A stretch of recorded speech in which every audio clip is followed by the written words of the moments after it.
Lembrando que o Rodrigo Viana está de folga mais do que merecida e volta no próximo programa. E a gente começa o tempero falando a respeito da nova regra fiscal, que foi anunciada na última quinta-feira pelo ministro da Fazenda, Fernando Haddad.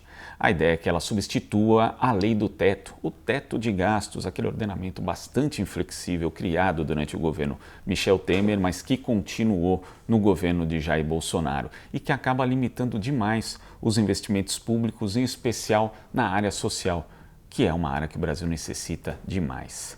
Em suma, a nova proposta, ela limita o investimento ao crescimento das despesas do governo federal até 70% do crescimento da arrecadação. Por exemplo, se a União receber 100 bilhões de reais de impostos a mais em 2023 em relação a 2022, significa que no ano seguinte, em 2024, ela vai poder aumentar os seus gastos em 70% desse montante, ou seja, 70 bilhões. Existem diversos outros pontos dessa nova regra fiscal que é bastante complexa, mas no Brasil, de fato, a gente explicou isso direitinho numa matéria. Vai lá e dá uma conferida. Lembrando também que os parâmetros de aplicação podem ser mudados durante a execução da nova regra.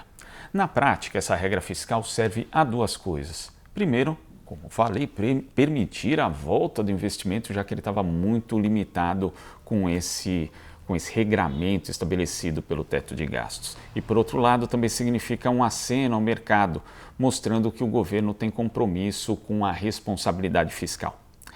Podia ser melhor?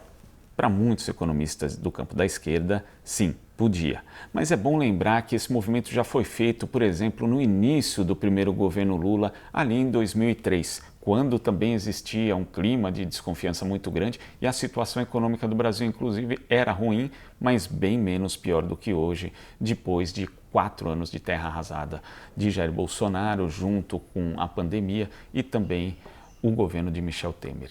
Então hoje a situação é mais delicada, mas naquela época o que aconteceu? Depois de você ter esse compromisso mais rígido com a chamada austeridade fiscal, o governo foi flexibilizando e se afastando um pouco desses parâmetros. É possível que aconteça a mesma coisa? A gente vai acompanhar. E o anúncio da nova regra fiscal, ao menos nas redes sociais, acabou ofuscando outro fato da semana, que é a volta de Jair Bolsonaro ao Brasil. Segundo o diretor de pesquisas da Quest, Felipe Nunes, nas redes, Bolsonaro dominou o dia até às 10 horas da manhã, mas depois só deu regra fiscal e Fernando Haddad, o que, segundo Felipe Nunes, é uma vitória da comunicação do governo. É necessário ainda, nessa análise, considerar outro dado. A maior parte das menções ao retorno de Jair Bolsonaro nas redes sociais eram negativas. E já em relação à nova regra fiscal, boa parte das menções, a maioria delas era de caráter positivo.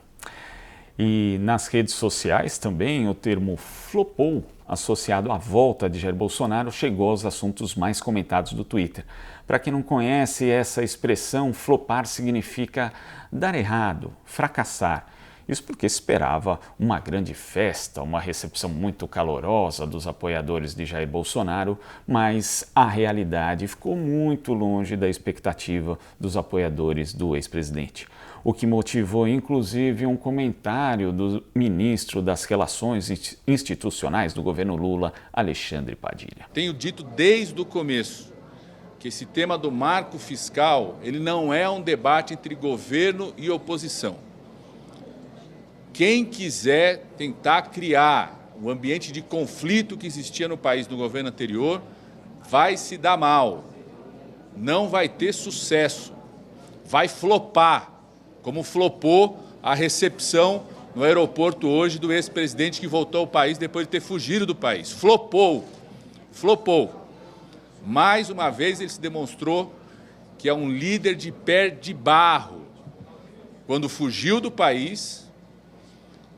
E agora fez uma semana inteira de mobilização, convocação e flopou a recepção no aeroporto. E Jair Bolsonaro já tem compromisso marcado na sua agenda. Na próxima quarta-feira ele terá de dar explicações sobre o caso das joias sauditas à Polícia Federal. E além disso, nessa semana, a matéria do jornal O Estado de São Paulo mostrou que Bolsonaro recebeu um terceiro conjunto de joias da Arábia Saudita durante o seu mandato. O estojo inclui um relógio Rolex cravejado de diamantes e avaliado em R$364 mil.